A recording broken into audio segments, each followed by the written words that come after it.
Welcome back into the GSMC Sports Podcast. We're now going to be talking about the other game that we had going on last night in the NBA, and that was the New York Knicks and Indiana Pacers. They end up closing that game out in the final couple minutes, winning 121-117.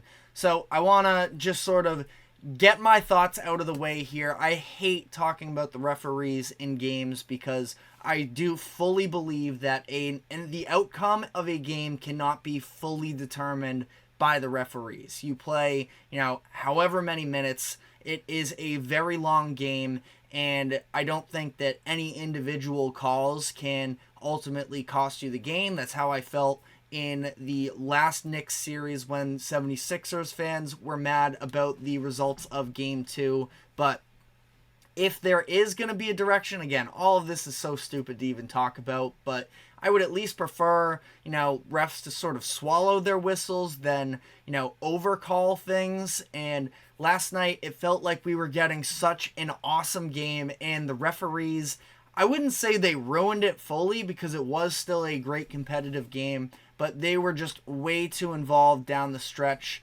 And I don't know if I've really seen a worse call than that kickball violation against Aaron Nesmith in the final minutes there. That was, I think it was in the final minute exactly, and that was going to lead to a steal. Yeah, it was with 52 seconds left. That was going to lead to a steal for Indiana. The game was tied at that point, and then instead the Knicks get to reset. Dante DiVincenzo ends up hitting a three that really sort of gave them the lead that they were able to hold on to for the rest of the game. Now, again, get the stop there, and we're not even talking about that individual play. Reality is Jalen Brunson has just been such a demon in these playoffs that he drops 40 points again.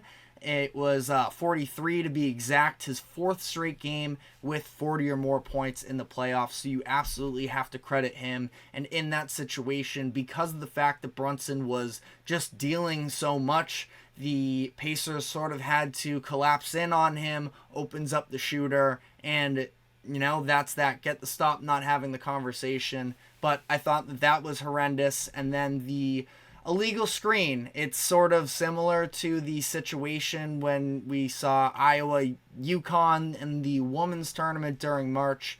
An illegal screen is an illegal screen at any moment in the game. Now, Dante DiVincenzo absolutely sold it extra, which I do feel like the Knicks do tend to sort of play up these calls a little bit extra, which just, from an ethical hoops perspective, does rub me a little bit the wrong way. But at the same time, Miles Turner was moving.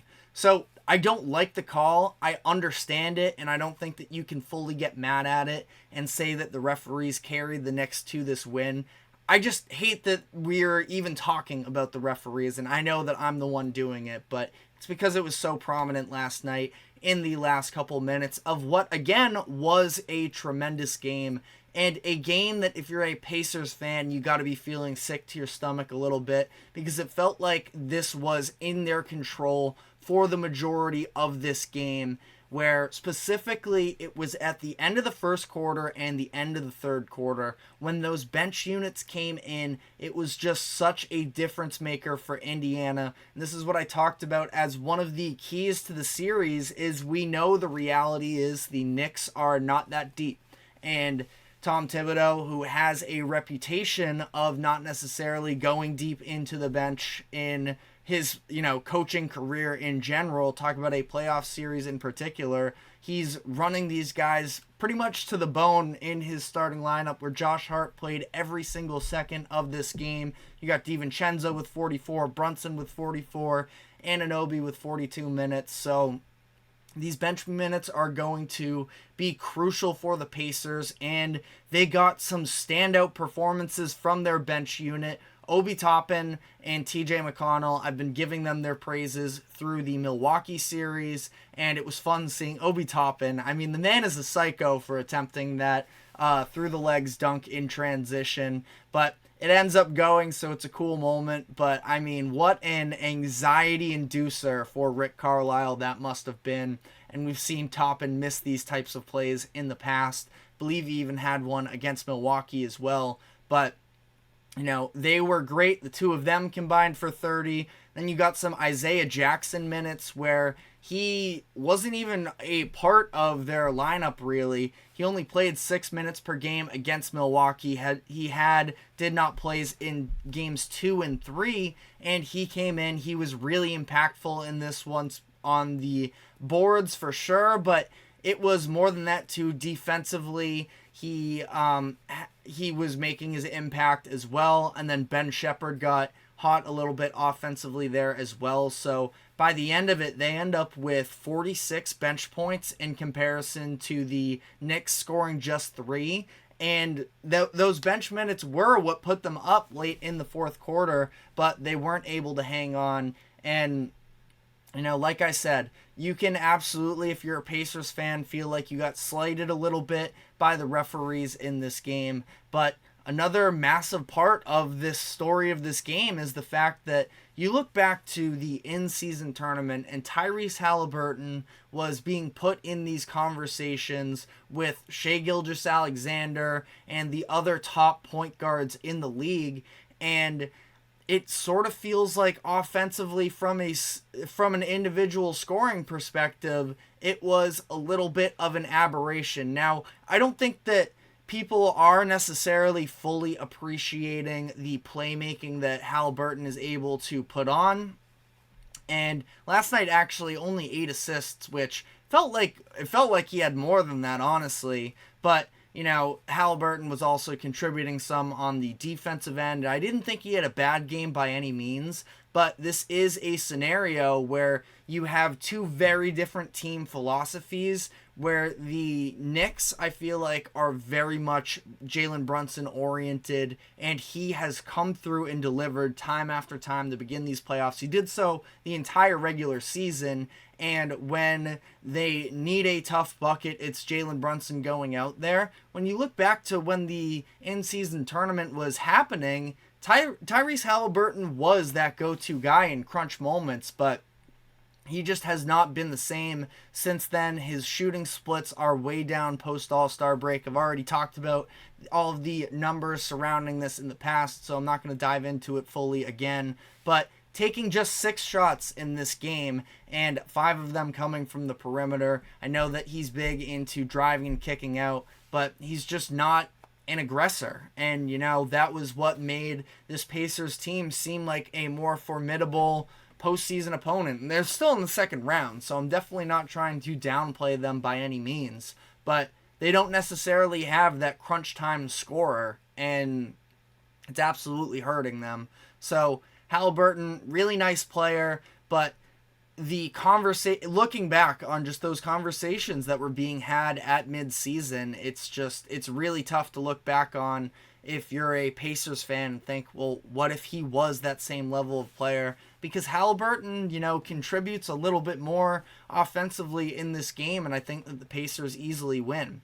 And again, in those sort of clutch half-court situations, Halliburton was killing other teams at the time, and he's just incapable of doing that now. So, Pacers end up dropping this game. I did think it was really fun to sort of watch the, one-on-ones that were going on between Pascal Siakam and OG Anunoby. Of course, teammates on the 2019 Raptors championship team. And they had a nice little back and forth going where Siakam was definitely looking to post up OG a handful of times. He wasn't necessarily, extremely involved in the transition game like he usually is, but he was hitting some tough shots out of the post-ups against OG, and it just seemed like, somebody said this on Twitter, but, it was like getting an inside look on some of those one-on-ones the two of them must have been running for years when they were in Toronto together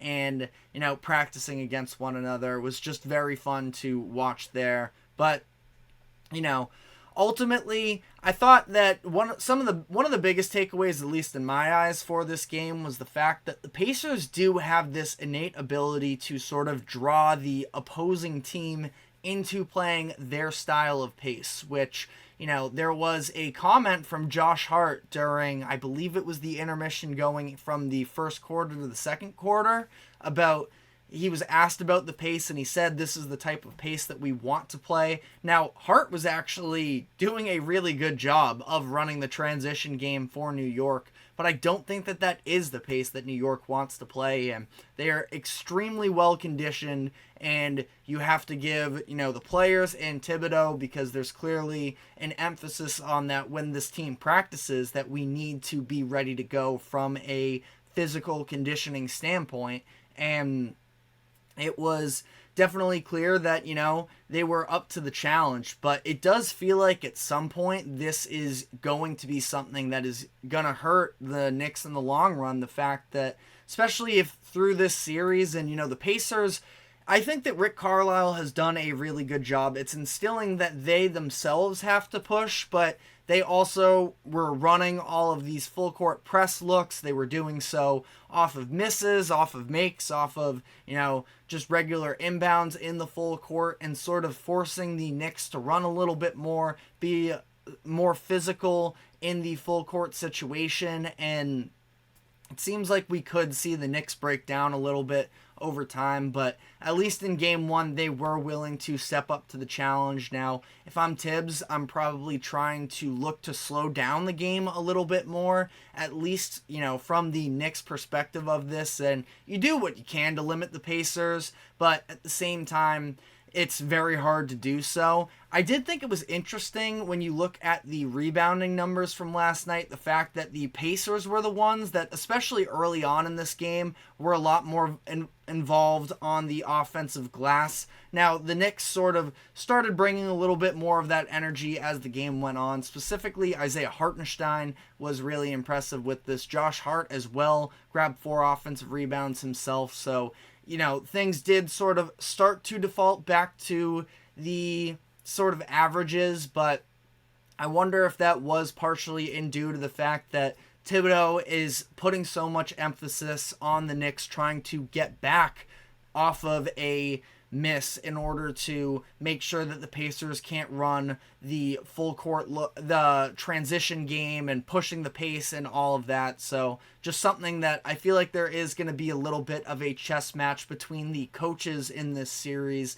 in terms of what pace are these games going to be played at, because it can be very difficult, if you're the Knicks on this, to try and run this slow, deliberate offense while the Pacers are looking to get up court every second they feel like they have a lane. But something that stood out to me, again, thought they stepped up to the challenge in game one, but especially knowing that they're not going to rely on their bench quite as much, it is definitely a conversation. We saw, again, basically a 7-man rotation from New York in this game. Precious Achiuwa did get a little bit of playing time in the first quarter, but did not check it back in after that. So ultimately, again, really fun game. Wish the refs were maybe a little bit less involved down the stretch, but I don't think that people were necessarily giving this series the credit I thought it deserved headed into it because of that bench impact. Now, again, are you going to be getting 46 points from your bench? That is a super tough ask if you are Rick Carlisle and Indiana,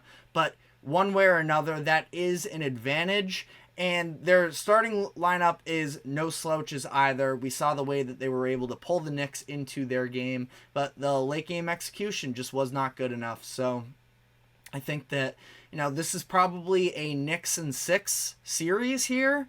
Now, again, maybe you're a Pacers fan and you're feeling even worse about them because of the fact that that seemed like it was a great opportunity to steal that game and they weren't able to do so. But I'm definitely not out on the Pacers still anyways. I expected this game to go a little bit of the distance, but I think that it's going to come down to, in large part, the fact that the Knicks have the best player in the series by far in Jalen Brunson, and he showed that again last night. But let us know in the comment section what your thoughts on the game last night were and what your expectations for the series moving forward are.